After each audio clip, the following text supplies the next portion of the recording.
All right, now that the NCAA tournament has been set, it's time for a little in-depth analysis of the teams that we'll be seeing in the field of 68. All right, joining us this morning to talk about everything March Madness is someone who's very familiar with playing in big games. We're talking about former Georgetown Hoya point guard Chris Wright.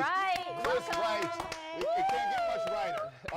I just made that up. All right, thank you, Chris, for getting up and talking with us about this. So number one, we're going to go over, I know it's early. Who do you have in the final? Let's just get right to the final four.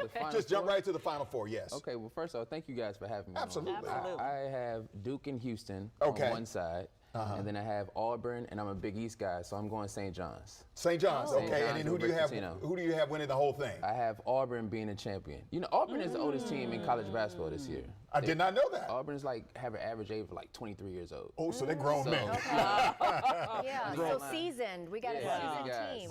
Grown men. Well, now I don't want to say nothing. I know, right? Let me refill out.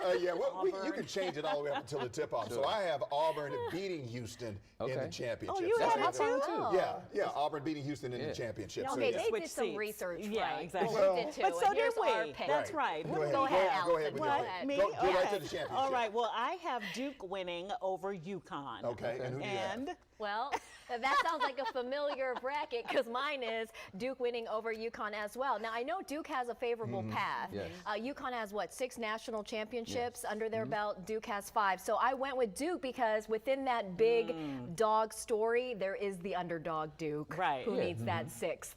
Right, yeah. I think Duke is a great pick.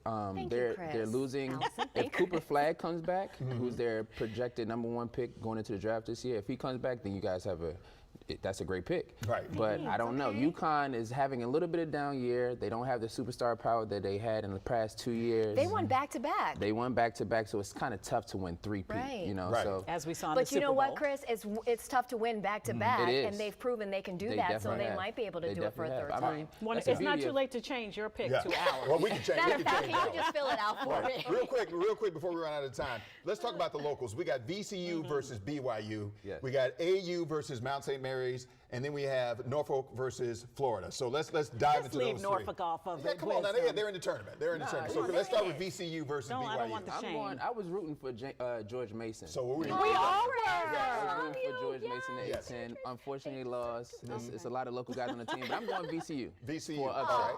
Okay. I'm going VCU for upset. All right. And AU versus Mount St. Mary's. Coach Simpkins is rolling over there. Okay. I'm going American University. Okay. And then Florida versus Norfolk. I know Florida's Don't do it. Now, I will say this. On the women's side, Chris. I think Maryland has to pay attention to Norfolk State. Okay. Because I think they're a team to upset, but right now I don't think anybody they're not going to be Florida. Has Maryland going all the way. And I love that hometown pick. Chris Wright, thank you so much. Thank you. We appreciate it. And then if you have time, he can join us when it actually gets started and give us some insight into what's going on. Yeah. Thanks, Chris. No problem. Thank you. And we're going to dive further into his brackets as well. Maybe we can get some change. It's not too late to change it. I'll just make a copy. Jonathan, over to you. WUSA 9 Weather Impact is sponsored by Morgan & Morgan. Yeah, I like making a copy idea. Great move there, Annie. So